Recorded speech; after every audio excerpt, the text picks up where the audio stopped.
if you want to know why the Nets freaking stink, keep listening to the podcast.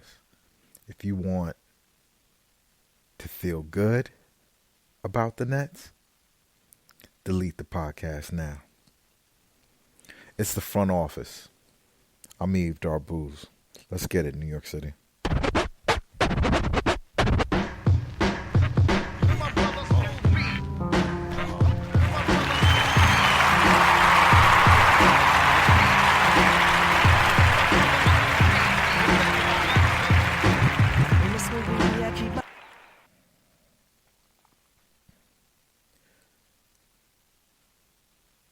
So I'm trying my hardest not to have a repetitive show, but we have a repetitive team, and that's the way it's supposed to be. You know, the Nets aren't supposed to just willy-nilly change what they do. Just ditch their philosophy in early in the season, adjust, and completely go against what they believe. I understand all that. I understand that's not how basketball works. I'm watching the team, and I'm seeing David Nwaba out there. I'm seeing Garrett Temple start games, and in the wings to replace Karis LeVert, the best idea that the Brooklyn Nets could come up with was to sign Shumpert. Brooklyn Nets fans, I cannot even muster up the energy to even think about talking about the Knicks. Because the Knicks nonsensical team makes more sense than the Nets. Nets fans want to bury their heads in the sand. They want to say, mean things to me on Twitter like I give a fuck. Like, I used to be dismayed by like the conversations when people say crazy things to you on Twitter. I'm from another generation. I'm from a generation someone says crazy things to you and you fight them. I come from the razors in your mouth on the train. It's on site. You said it. That's what I understood. So it took me a while as just not being 13 years old to understand that this is the only place where you get tough guys. And I understand it's a sensitive topic. People love their basketball teams. People love, want to believe in the things that they think, and the way they put this team together in their head is like you build a 2K team, right? You're thinking about, the players pretty much staying healthy. A player doesn't feel wear and tear from a bigger player laying on them, continuously like beating them down through the course of a game. And people are just going, oh, I've got all these 3-point shooters surrounding these good dribble drive players. Obviously, I'm going to win. That's not how it works in reality. Right. And, people are I love Ryan Ruocco. Ryan Ruocco is a beast. Every father would want a son like Ryan Ruocco. But he was nice enough to respond to a tweet of mine, and he says the problem was lack of ball movement. Right. You can't move the ball an entire NBA game. That's a fantasy. At some points of the game, you're going to give it to somebody and take it, right? The team is already adjusted to your ball movement after the first half. You have to have something else. You have to be able to sometimes toss it into the post and like have someone bang it on somebody, right? This pace and space thing is cool, right? I think it's a great foundational part of an offense. It's what I've always advocated for. But the Nets can't get a hard bucket to save their life. The only people that can dribble drive on the Nets are the point guards. They can only attack you at certain angles. And people think Spencer Dinwiddie is just out there just, wilding on the court. That's not what's happening. Spencer Dinwiddie only has two options. He dribble drives, right? Or he kicks out to the 3-point line. Or he throws an oop, right? And if those are the only options, and guess what? NBA teams are sophisticated. They know how to take that away, especially after they've seen it for a couple of quarters. So it's no surprise that Utah did the same thing to the Nets. Denver did the same exact thing to the Nets.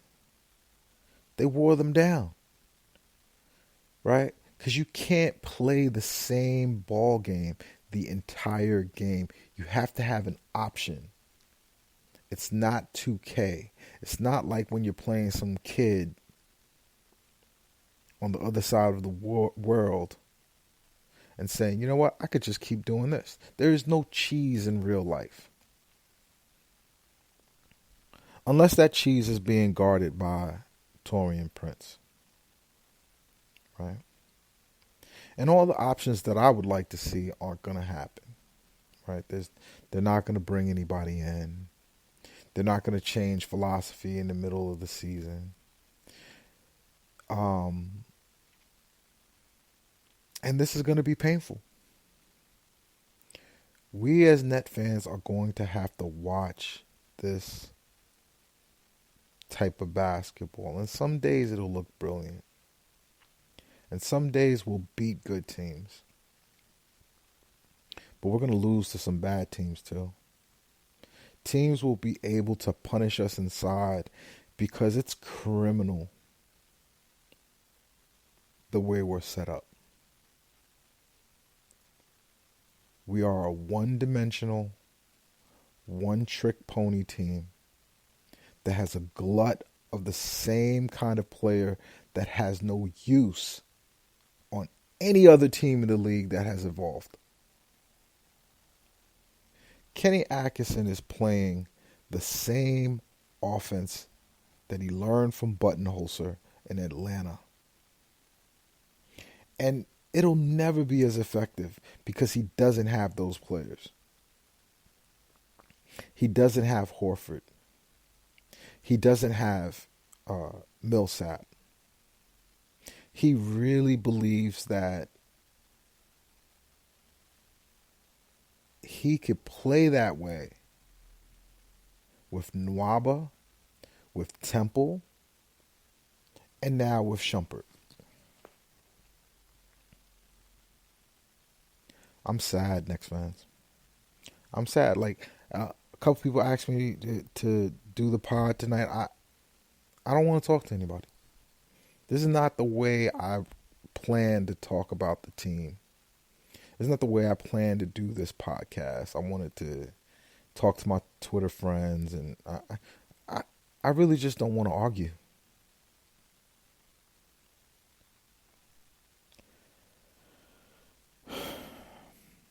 Tonight,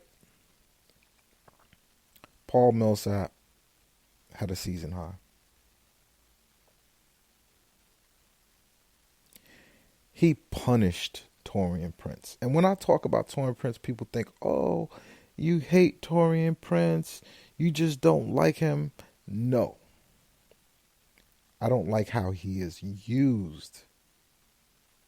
Torian Prince fits this system as a backup small forward. But as a starting small forward, you know what's going to happen? This is what's going to happen. 18 points, 9 rebounds, 2 assists on 50% shooting. And the highest plus minus on the team. That's Paul Millsap.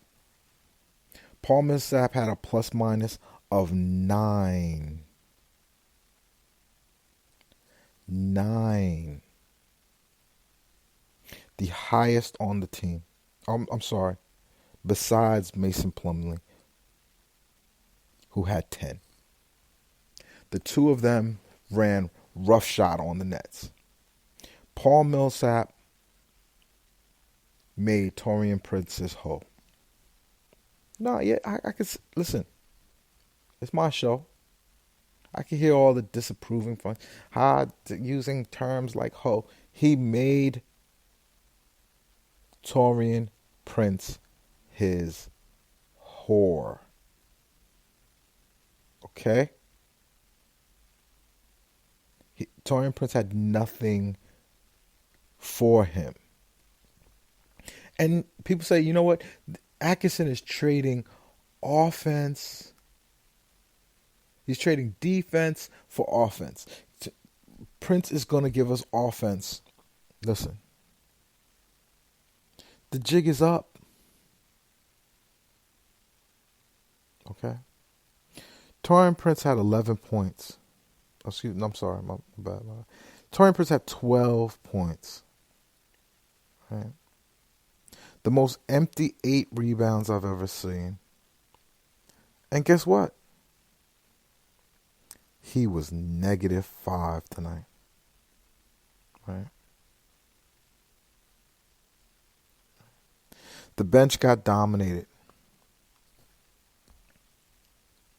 The bench got dominated. They had the worst plus minus on the team, but that was because Paul Millsap just had his best game of the season. Most points, most rebounds. And Paul is old. Paul's up there, man. He's kind of done. Well, I wouldn't say he's done. Right? He's 12.8 and 6. He's scoring 2 points less than his career average, and he's getting 1.4 rebounds less and 1 whole assist less. He's not who he used to be, and he doesn't have to. He plays next to Jokic. But on a night that Jokic was held in check, he still had a good game. He had I didn't have a Jokic game, right? He didn't have a Jokic game, right? He had a basic game, 18 points, 10 rebounds, 3 assists, right? He did his thing. He did Jokic things. Jokic is a superstar. You know? Jarrett Allen did a nice job on him. They send Jarrett Allen on a suicide mission every night. Okay? He got 17 and 10 tonight. He had 3 steals tonight. No, I'm wrong. He had no steals tonight. Excuse me. Nobody had 3 steals on the Nets. I don't know what I'm looking at. And he got 1 block. But he shot 70%. He did what he was supposed to do. But they lost the game. And they lost the game because they send that young man into a suicide mission every night. How is Jarrett Allen going to stop Jokic and Millsap? And Millsap is a small big too. We are going to basically have this Groundhog's Day over